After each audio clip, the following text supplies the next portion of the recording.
आज शुक्रवार है और आज है प्रदोष व्रत। प्रिय श्रोताजन, कई आज अपने व्रत का पारणा भी करेंगे जो एकादशी व्रत को खोलेंगे। आइए जानते हैं सर्वश्रेष्ठ तुलसी माता की इस वीडियो में कथा और प्रदोष व्रत की कथा और माघ महीने का महत्व, माँ लक्ष्मी से जुड़ी हुई कथा भी वीडियो में सुनेंगे और साथ ही हम श्रवण करेंगे नित्य नेम की कथा। अंत तक आप बने रहिएगा। सबसे पहले आप माघ महीने के शुक्ल पक्ष की द्वादशी है, करीब करीब यह द्वादशी 11:09। उसके बाद त्रयोदशी है। आज प्रदोष का सबसे श्रेष्ठ दिन है। आज आद्रा नक्षत्र है जो कि 27 नक्षत्रों में सबसे श्रेष्ठ है और महादेव को समर्पित यह नक्षत्र माना जाता है। इसका वीडियो इसी वीडियो के नीचे कमेंट्स में पिन है, उसमें मैंने सभी उपाय अपने दूसरे चैनल पर बताए हैं, आप जरूर देखिएगा। आज राहु काल का अशुभ समय शुक्रवार 30 तारीख को 11:17 से 12:40 के आसपास रहने वाला है। राहु काल में किसी नए शुभ काम की शुरुआत ना करें। आज जो अभिजीत मुहूर्त है अर्थात हर कार्य की जीत का समय है 12:18 से 1:01 के आसपास रहने वाला है। अभिजीत मुहूर्त अर्थात हर कार्य की जीत का समय कहा जाता है। आज लाभ के चौघड़िए की बात करें तो 8:33 से 9:55 के आसपास है। तो इस समय किया गया कोई भी काम अनंत गुना लाभ देता है। मैं इसी तरह से इसी समय पर रोज आज का पंचांग भी सुनाती हूँ। सबसे पहले आज तुलसी माता की कथा, क्योंकि सुबह द्वादशी है और भक्तजन अपने व्रत का पारणा करेंगे। आइए तुलसी माता की कथा सबसे पहले श्रवण करते हैं।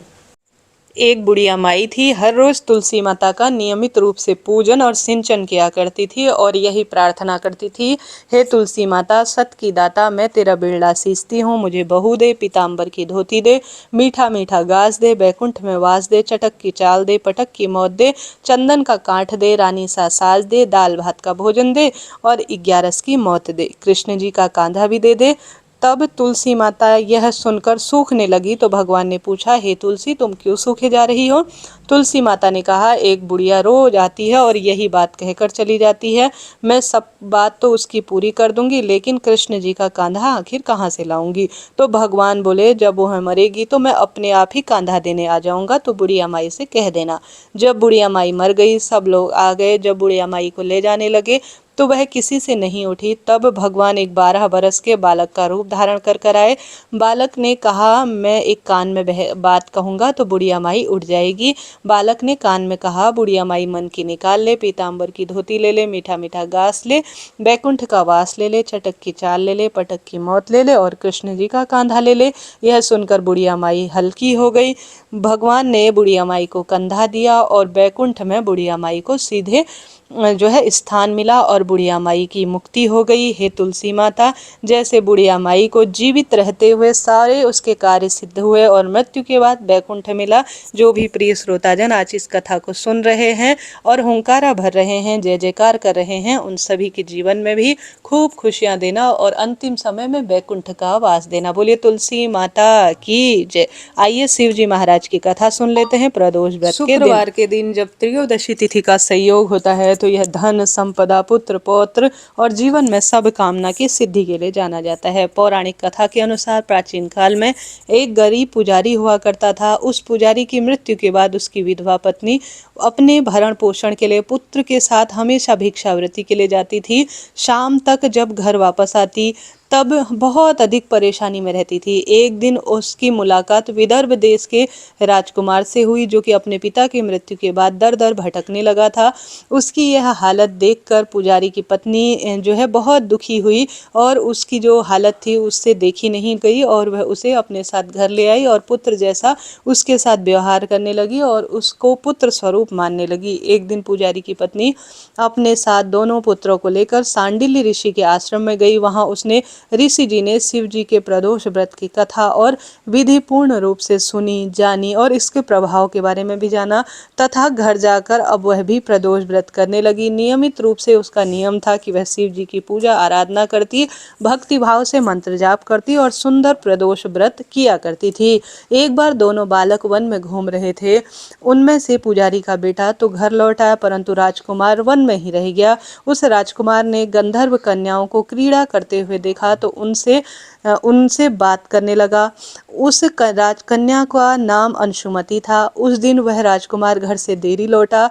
राजकुमार दूसरे दिन फिर से उसी जगह पहुंचा जहां अंशुमति अपने माता पिता से बात कर रही थी। तभी अंशुमति के माता पिता ने उस राजकुमार को पहचान लिया तथा उससे कहा कि आप तो विदर्भ नगर के राजकुमार हो ना, आपका नाम तो धर्मगुप्त है।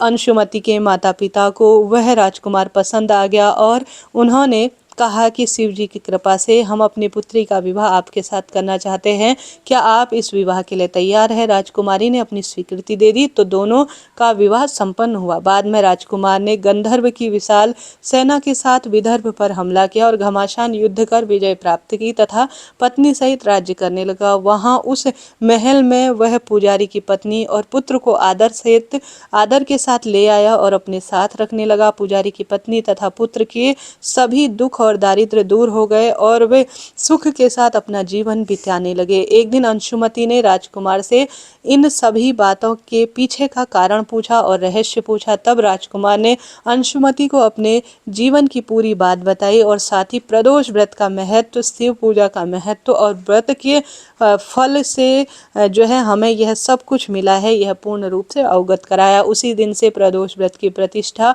और महत्व खूब अधिक बढ़ गया तथा मान्यता यह बढ़ने लगी कि शिव जी इस व्रत को करने से सबसे सुंदर प्रसन्न होते हैं और भक्त की मनोकामना तत्काल ही पूर्ण कर देते हैं। कई जगहों पर अपनी श्रद्धा के अनुसार स्त्री पुरुष दोनों इस व्रत को करते हैं ताकि महादेव सदा सर्वदा परिवार पर कृपा करे। इस व्रत को करने से मनुष्य के सभी कष्ट और पाप दूर हो जाते हैं और मनुष्य को अभिष्ट फल की प्राप्ति होती है। बोलिए श्री शिवाय नमस्तुभ्यम, हर हर महादेव।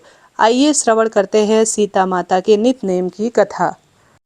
सीता माता के नित्य की कथा अनुसार श्री रामचंद्र जी इसे सुना करते थे और सीता माता कहती थी, एक दिन श्री राम भगवान को किसी काम के लिए बाहर जाना पड़ा तो सीता माता कहने लगी कि भगवान, मेरा तो 12 वर्ष का नित्य अर्थात नित्य नियम है, अब आप बाहर जाएंगे तो मैं अपनी कथा किसे सुनाऊंगी? श्री रामचंद्र जी ने कहा, तुम कुएं की पाल के पास बैठ जाना और वहां जो औरतें पानी भरने आएंगी ना तो उन्हें अपनी कहानी सुना दिया करना। सीता माता कुएं के पाल के पास जाकर बैठ जाती है। एक स्त्री आई, उसने रेशम की जरी की साड़ी पहन रखी थी और सोने का घड़ा ले रखा था। सीता माता उसे देखकर कहती है कि बहन, मेरा 12 वर्ष का नित्य सुन लो।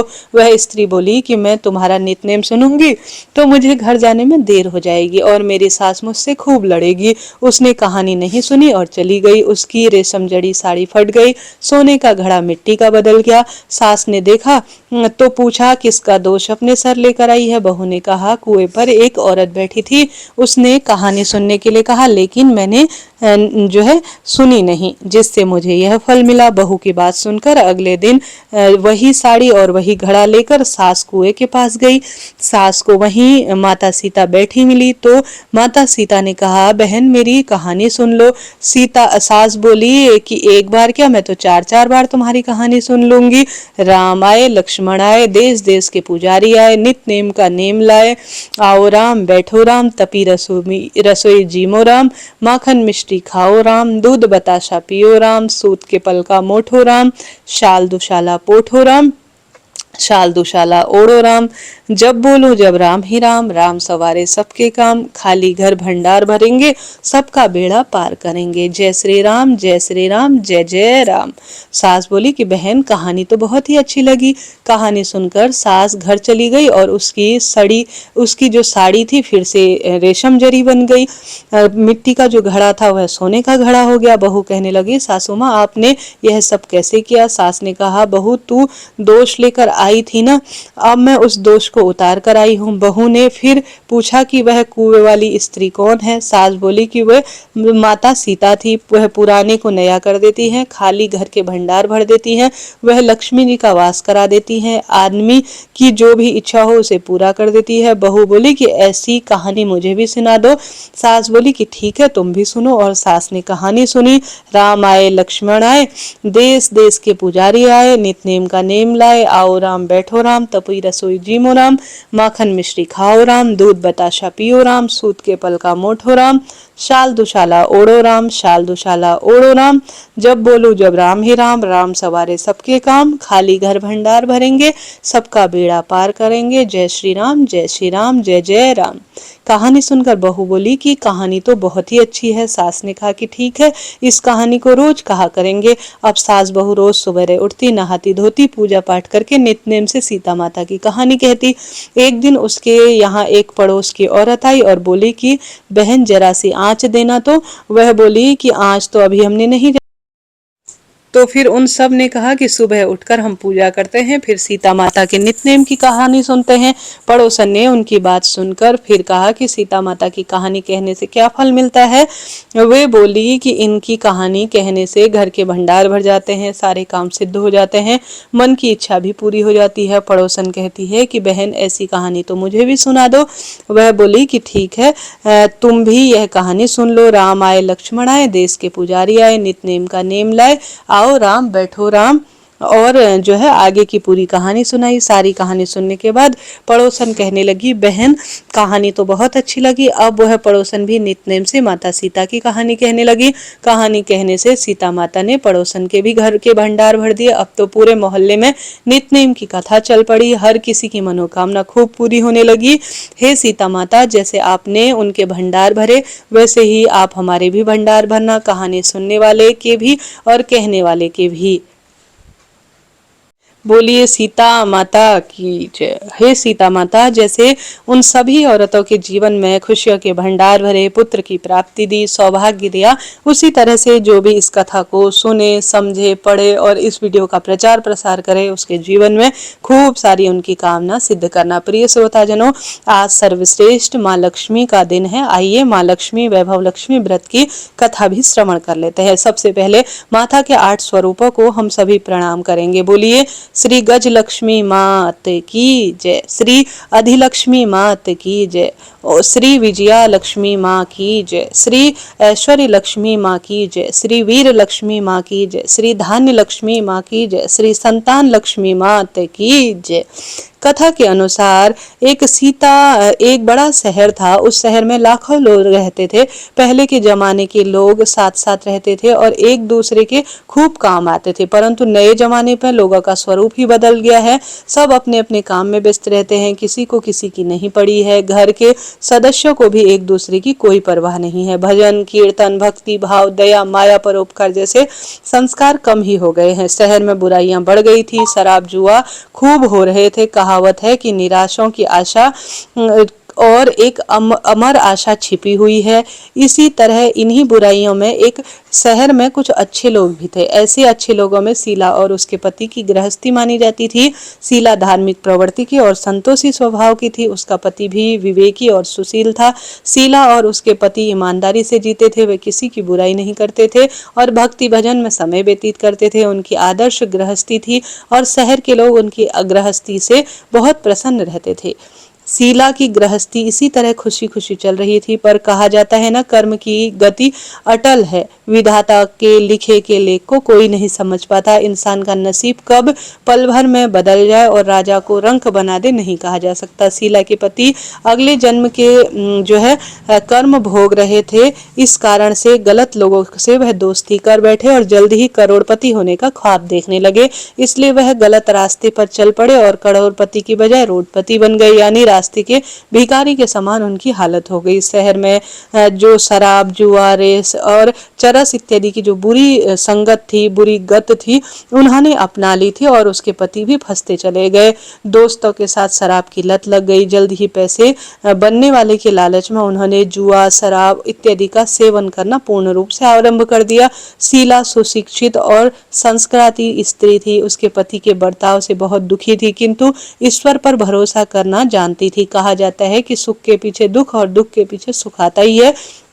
इसलिए दुख के पीछे सुख आएगा ही, इस श्रद्धा से शीला नियमित रूप से भगवान जी की पूजा भक्ति में लीन रहा करती थी। इस तरह शीला असहाय दुख सहते सहते भगवान की भक्ति में खूब रम गई थी। अचानक एक दिन दोपहर में उसके द्वार पर किसी ने दस्तक दी। शीला सोच में पड़ गई कि मुझ गरीब के घर इस वक्त कौन आया। ऐसे में ही द्वार पर आए हुए अतिथि का आदर करते हुए मन में खड़ी होकर वह द्वार को खोलने लगी। देखा तो सामने एक माजी खड़ी है। वह उम्र में खूब बड़ी लग रही थी। उनके चेहरे पर एक अलौकिक तेज और निखार था। उनकी आंखों मानो अमृत बरसा रही थी। उनका भव्य चेहरा करुणा और प्यार छलका रहा था। उनको देखते ही शीला के मन में बहुत सुंदर शांति छा गई। वैसे शीला इन माजी को पहचानती नहीं थी, फिर भी उनको देखकर शीला के रोम रोम में आनंद छा गया। शीला माजी को अंदर लेकर आई, घर पर बैठाने के लिए चादर दी और मन में सकुचे भाव से कहने लगी कि माता का आदर सत्कार कैसे करूं। माँ जी ने कहा, क्यों शीला, मुझे पहचाने नहीं? शीला ने कहा, नहीं माँ, मैं आपको देखकर खुशी और शांति तो मिल रही है, परंतु मैं आपको पहचान नहीं पाई हूँ। माँ जी हंसकर कहती है, क्यों भूल गई? हर शुक्रवार को लक्ष्मी जी के मंदिर में भजन कीर्तन होते थे, तब मैं वहां आती थी। वहां पर हम सभी शुक्रवार को मिलते थे। पति गलत रास्ते पर चले गए हैं ना, तब से शीला दुखी हो गई थी और दुख के मारे वह लक्ष्मी जी के मंदिर भी नहीं जा पा रही थी। बाहर के लोगों से नजरें भी नहीं मिला पा रही थी और उसे कहीं ना कहीं शर्म सी आती थी। उसकी याददाश्त पर उसने जोर दिया, पर उसको कुछ भी याद नहीं आया। तब माँ जी ने कहा, तो लक्ष्मी मंदिर में कितने मधुर भजन गाती थी, आजकल तो दिखाई नहीं दे रही है, क्या कारण है? अब मैं तुझसे मिलने आई हूँ। सोचा है कि मैंने शायद बेहद बीमार होगी। माँ जी के अति प्रेम भरे शब्दों को सुनकर शीला का हृदय पिघल गया। उसकी आंखों में आंसू आ गए। वह माँ जी की तरफ देखकर सिसकती हुई आंखों में आंसू भर लाई। माँ जी ने उसके सर पर हाथ रखा। माँ जी ने कहा, बेटी, सुख और दुख तो धूप और छाया जैसे हैं। सुख के पीछे दुख और दुख के पीछे सुख आ ही जाता है। धैर्य रखो बेटी। और तुझे क्या परेशानी है? तेरे दुख की क्या बात है, मुझे बता। तेरा मन हल्का हो जाएगा और तेरे दुखों के लिए भी कोई ना कोई उपाय मैं बताऊंगी। माँ जी की बात सुनकर शीला के मन में कुछ शांति सी हुई। उसने माँ जी से कहा, माँ, गृहस्थी में भरपूर प्रेम और खुशियां थी, परंतु पति भी सुशील थे।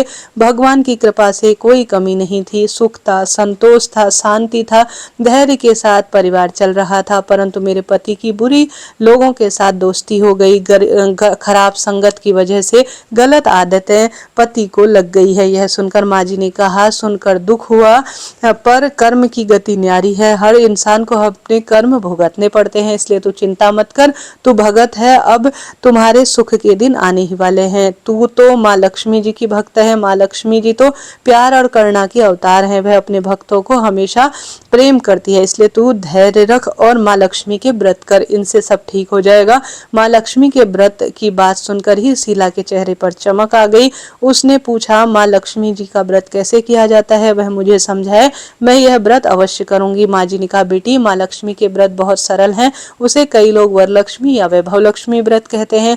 यह व्रत करने वाले को सब सुख मिलता है, वह सुख, संपत्ति और यश प्राप्त हो जाता है। ऐसा कहकर माँ जी वैभव लक्ष्मी व्रत की कथा बताने लगी। बेटी, वैभव लक्ष्मी व्रत तो सीधा साधा व्रत है, किंतु कुछ लोग इसे गलत तरीके से करते हैं, अतः उसका फल नहीं मिलता। कि लोग कहते हैं कि सोने के गहने पर हल्दी कुमकुम से पूजा करो, बस व्रत पूर्ण हो गया, पर ऐसा नहीं है। कोई भी व्रत शास्त्रीय विधि पूर्वक करना चाहिए, तभी उसका फल मिलता है। सिर्फ सोने के गहने की पूजा करने से फल नहीं मिलता तो सभी आज लखपति बन गए होते, ऐसा कुछ भी नहीं है। सच्ची बात यह है कि सोने के गहनों की विधि से पूजन करना चाहिए। व्रत का उद्यापन विधि भी शास्त्रीय विधि अनुसार होनी चाहिए, तभी यह व्रत फल देता है। यह व्रत शुक्रवार के दिन किया जाता है। सुबह स्नान करके स्वच्छ वस्त्र पहनो और मन में जय माँ लक्ष्मी का रटन करो। किसी से चुगली, छल, कपट, झूठ मत बोलो। शाम को पूजा के समय मुख पूर्व दिशा की ओर करो और आसन में बैठो।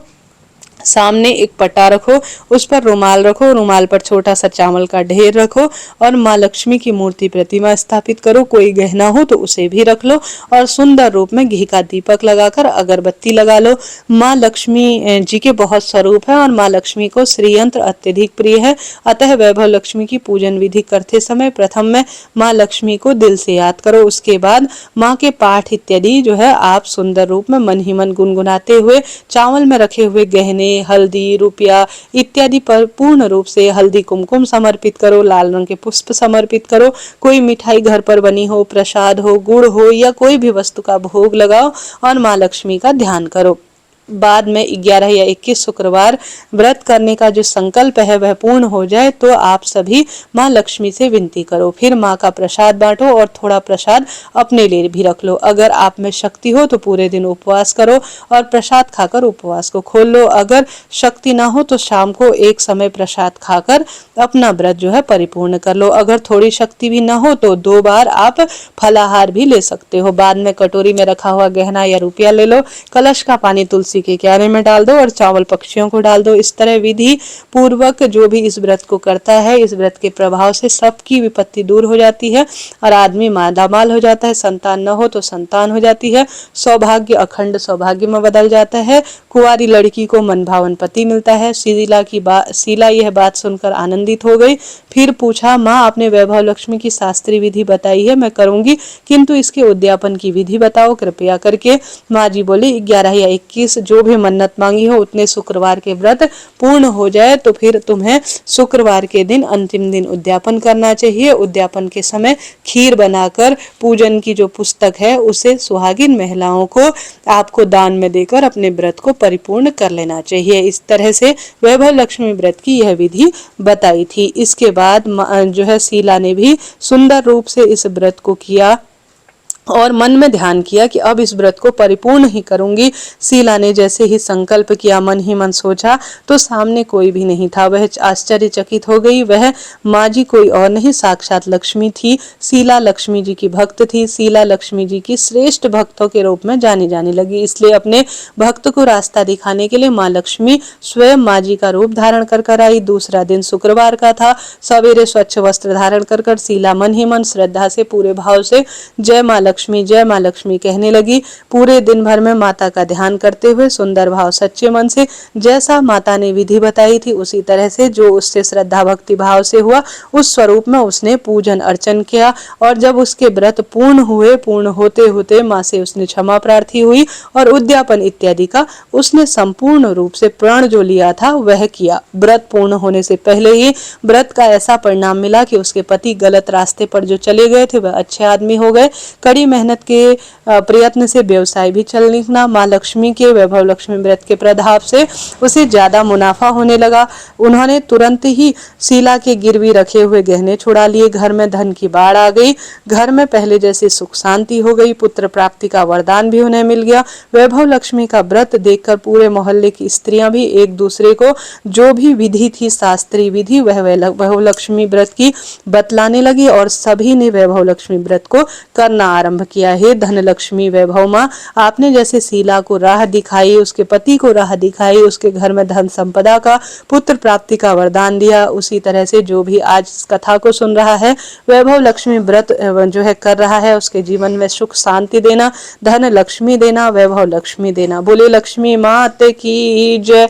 श्रोताजनों, माघ महीने के महत्व को श्रवण करते करते आज हम 27वें अध्याय में पहुंच गए हैं। आज की कथा में गंगा जल का महिमा बताया गया है। प्रेत बोला, हे द्विज श्रेष्ठ, एक गांव में यज्ञ कराने वाला परियात्र कुल का एक ब्राह्मण अनाधिकारी को यज्ञ कराने से ब्रह्म राक्षस हुआ था। हमारे संगति के लोभ में वह 8 वर्ष तक रहा। उसकी हड्डियों को उसके पुत्र ने इकट्ठा करके गंगा जी के कनखल तीर्थ में फेंक दिया था। उसी समय वह दुखी राक्षस से मुक्त हो गया। इसी प्रकार गंगा जल की बड़ी अद्भुत महिमा है। मैंने वह प्रत्यक्ष देखा है। बड़ी बड़ी पीड़ा से व्याकुल मैं अपने प्रेतत्व दूर करना चाहता था। इसी से मैं आप में गंगा जल मांगता हूँ। पहले मैं जो तीर्थ से पाप किए तथा बड़े बड़े दान किए थे उनका प्रायः प्रायश्चित नहीं किया था। इसी कारण मुझे भूखे प्यासे विध्वंस पर्वत पर हजारों वर्ष व्यतीत किए हुए हो गए। हे धार्मिकों में श्रेष्ठ, इस समय आप जलदान देकर मेरे प्राणों को संतुष्ट करो। प्राणियों को प्रेत रूप में भी जीना दुर्लभ है, किंतु मनुष्यों को सर्वदा सब प्रकार से शरीर की रक्षा करनी चाहिए। कुष्ठ आदि रोग से ग्रस्त भी शरीर त्याग करने की इच्छा नहीं करती। देवद्रुत जी ने कहा, ऐसा उसका वचन सुनकर वह ब्राह्मण विस्मित हुआ और प्रेत पर कृपा करता हुआ सोचने लगा कि संसार में पाप और पुण्य के फल अवश्य प्रत्यक्ष दिखाई देते हैं। इस कर्म भूमि में जिन्होंने न्याय मार्ग से धन इकट्ठा किया है वही धन्य है। जो सत्पात्र को धन देते हैं वह अपना हित करता है। संसार का आवश्यक दिया हुआ पदार्थ ही स्वर्ग लोक में प्राप्त होता है तथा वही भोगा जाता है। उस करपाटिक के ऐसे वचन सुनकर प्रेत गदगद होकर फिर से बोला, हे पाइक, मुझको ज्ञात हो गया है कि आप अवश्य सर्वज्ञ हैं। आप जीवन का आधार दीजिए, उस प्राणदान में अब विलंब मत कीजिए। इसके उत्तर में पथिक ने शून्य पूर्ण वचन कहा। वह बोला, हे प्रेत सुनो, मेरे माता पिता भृगु क्षेत्र में बैठे हैं, उन्हीं के लिए मैं तीर्थराज से जल लाया हूँ। बीच में तुमने गंगा जमुना के संगम का जल मांगा, तब यह विचार करके पक्षियों की प्राण रक्षा के लिए उचित है। इसी प्रकार जल देकर वह प्रेत की रक्षा करें। माता पिता के लिए फिर से जल लाऊंगा। यही धर्म की वाली शुद्धि विधि मुझको प्रबल जान पड़ती है। सब धर्मों का सार तथा सभी धर्मों को जानने वाले को यही करना चाहिए कि वह तन मन और धन से दूसरा का उपकार करे। परोपकार से उत्पन्न हुआ पुण्य 100 यज्ञों के समान है। लोमश जी ने कहा। ऐसा कहकर वह पथिक धर्मनिष्ठ श्रेष्ठ ब्राह्मण ने प्राण रक्षा के निमित्त प्रेत को गंगा जमुना के संगम का जल दिया। उसी प्रीति पूर्वक उसने जल को पिया तथा इससे उसको अपने मस्तक पर मार्जन किया।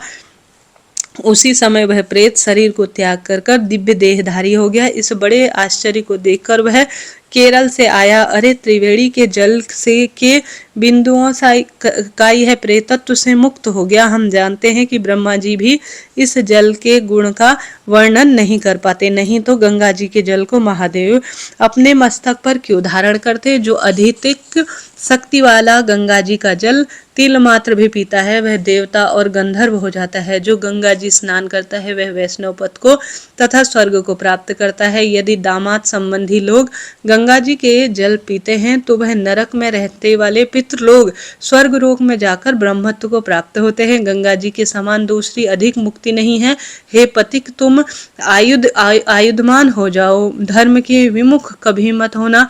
तुमने मेरा गंगा जल के तुरंत उद्धार कर दिया है। लोमश जी बोले। ऐसा कहकर वह केरल ने आशीर्वाद देकर पिशाच को स्वर्ग में भेज दिया और पथिक भी फिर से गंगा जल लाने उसी मार्ग पर गया। इस प्रकार प्रयाग महात्म्य को सुनकर उस मुनि को नमस्कार कर वह माघ महीने में प्रयाग में गंगा जमुना के संगम में स्नान कर पापों से छूट गया। पिशाच शरीर से मुक्त हो गया। दिव्य शरीर धारण कर द्रविड़ देश का राजा हो गया।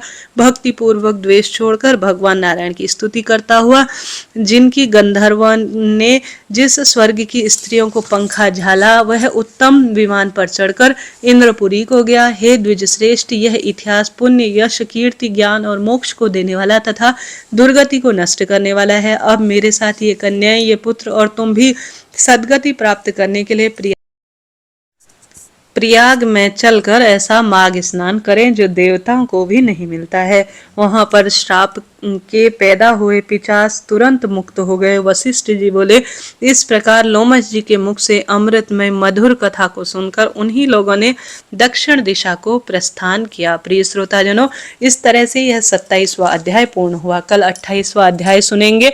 इसी तरह से मैं सर्वश्रेष्ठ कथाएं आप सभी को जो शास्त्रों में वर्णित है बतलाती हूँ। आपके लिए वीडियो उपयोगी रहते हैं तो राधे राधे लिखें और चैनल को सब्सक्राइब करें।